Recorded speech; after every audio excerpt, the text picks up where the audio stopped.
Engkau ada bersamaku di setiap musim hidupku.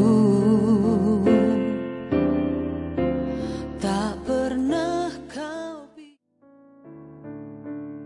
Shalom saudara-saudaraku yang dikasihi Tuhan Yesus Kristus.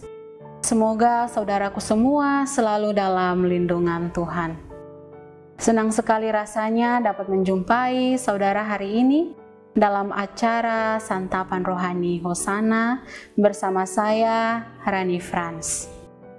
Saat ini kita akan belajar sedikit dari firman Tuhan yang dipilih dari Injil Matius pasal 19 ayat 16 hingga ayatnya yang ke-26.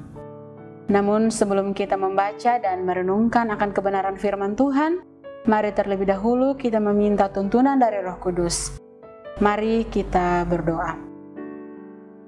Ya Tuhan, yalah kami yang bertahta di kerajaan sorga. Terima kasih ya Tuhan atas pimpinan dan penyertaan-Mu pada kami hingga sampai jam saat ini. Ya Tuhan, yalah kami, kini tiba saatnya kami untuk membaca dan merenungkan akan kebenaran firman-Mu. Namun sebelum itu kami meminta tuntunan-Mu ya Tuhan, tuntunan Roh Kudus-Mu ya Tuhan, agar firman yang kami baca dan kami renungkan dapat menjadi suatu pedoman dan solo dalam kehidupan kami. Berfirmanlah kepada kami ya Tuhan, karena kami telah siap untuk mendengarkannya. Amin.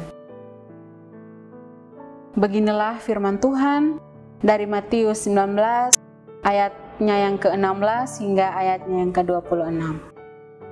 Orang muda yang kaya.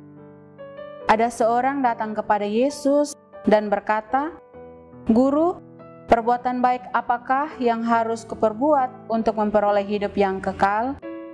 Jawab Yesus, "Apakah sebabnya engkau bertanya kepadaku tentang apa yang baik? Hanya satu yang baik. Tetapi jikalau engkau ingin masuk ke dalam hidup, turutilah segala perintah Allah." Kata orang itu kepadanya, "Perintah yang mana?"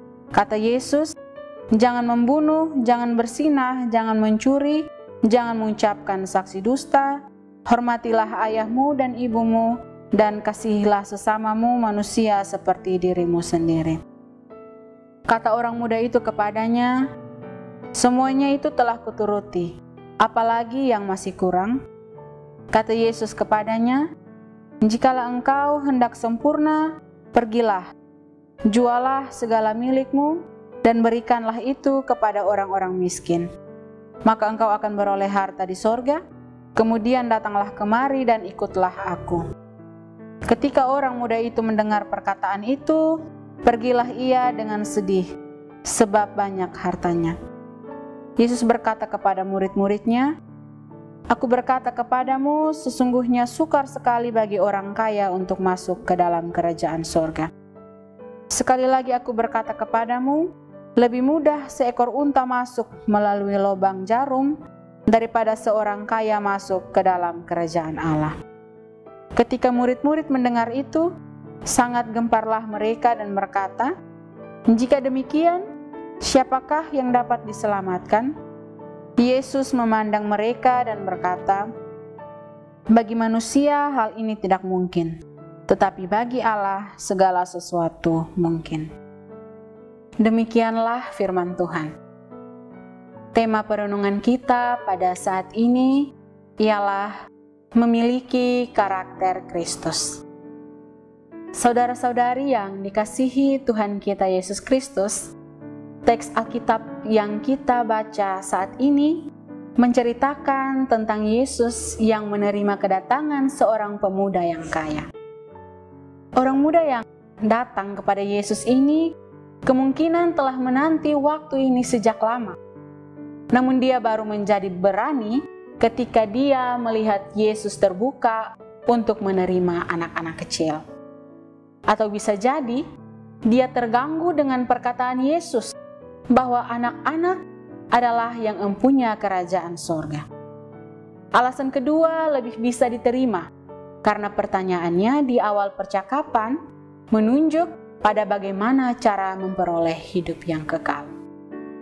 Saudara-saudara yang dikasihi Tuhan Yesus Kristus, bagi orang Yahudi, untuk memperoleh hidup yang kekal, haruslah mempunyai sebuah prestasi iman. Dan mereka tidak menerima doktrin atau ajaran keselamatan sebagai anugerah semata-mata. Bagi mereka, keselamatan itu diperoleh dengan melakukan sejumlah perbuatan baik. Orang muda yang menemui Yesus ini pasti sangat percaya diri karena dia merasa sudah mempunyai tiket hidup kekal, karena bagi dia dengan kebaikan pada dirinya atau kebaikan yang telah dia lakukan kepada orang-orang. Ia juga mengajukan pertanyaan, meminta pengesahan atau persetujuan dari Yesus akan sesuatu yang dia anggap sebagai kebenaran. Pemuda tersebut mengajukan pertanyaan tentang bagaimana cara memperoleh hidup kekal. Tetapi Yesus memilih berbicara tentang masuk ke dalam hidup. Yesus tahu benar apa yang diinginkan oleh pemuda itu. Jawaban Yesus sangat mengecewakan dia karena sebenarnya ia tidak rela melepaskan seluruh harta kekayaannya begitu saja. Saudara-saudari yang terkasih, godaan terbesar yang membuat orang kaya jatuh ke dalam dosa ialah hasrat untuk memperkaya diri yang disebabkan oleh nafsu untuk menguasai segala sesuatu. Apalagi jika seorang kaya itu masih muda. Orang muda yang kaya berpotensi terjebak dalam persinahan dan rupa-rupa kejahatan karena kekayaan. Tidak jarang orang yang sudah kaya justru menjadi koruptor, mengambil uang yang bukan haknya, bahkan melakukan cara-cara yang tidak benar kepada orang tuanya karena ambisi dan hasratnya. Dengan demikian, ia tidak akan rela berbagi apa yang dimilikinya kepada sesama sehingga membuatnya menjadi egois. Renungan saat ini memberikan pesan kepada kita bahwa di mana kita disemangati untuk memiliki karakter Kristus, cara hidup yang egois dan mementingkan kepentingan sendiri akan cenderung membuat kita terjebak pada sikap dan pemahaman sendiri, sehingga menjauhkan diri dari hidup kekal. Kristus meneladankan sikap berkorban bagi sesama, peduli pada kaum lemah dalam masyarakat, memberi dari apa yang ada pada kita kepada orang-orang yang membutuhkan, karena pengorbanan yang demikian tidak akan sia-sia. Jika kita ingin belajar dari Yesus dan mau memiliki karakter seperti Dia, maka datanglah sebagai seorang anak yang polos, tidak egois, dan hanya memikirkan harta kekayaan kita. Dengan demikian, kita akan rela berbagi dengan sesama seperti Kristus, sehingga kehidupan yang kekal akan menjadi milik kita. Amin. Mari kita mengamini firman ini dengan kita berdoa.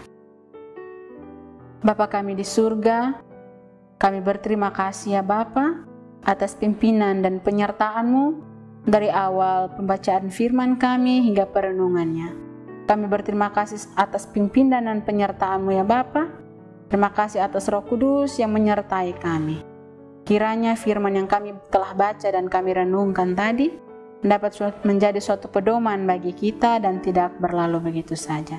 Terima kasih ya Tuhan, terima kasih. Amin. Kekasih-kekasih Tuhan, demikianlah santapan rohani Hosana saat ini. Semoga berkat firman Tuhan menguatkan iman kita. Sampai jumpa lagi dalam kesempatan berikutnya. Tuhan Yesus memberkati kita semua. Shalom. Melimpah bagi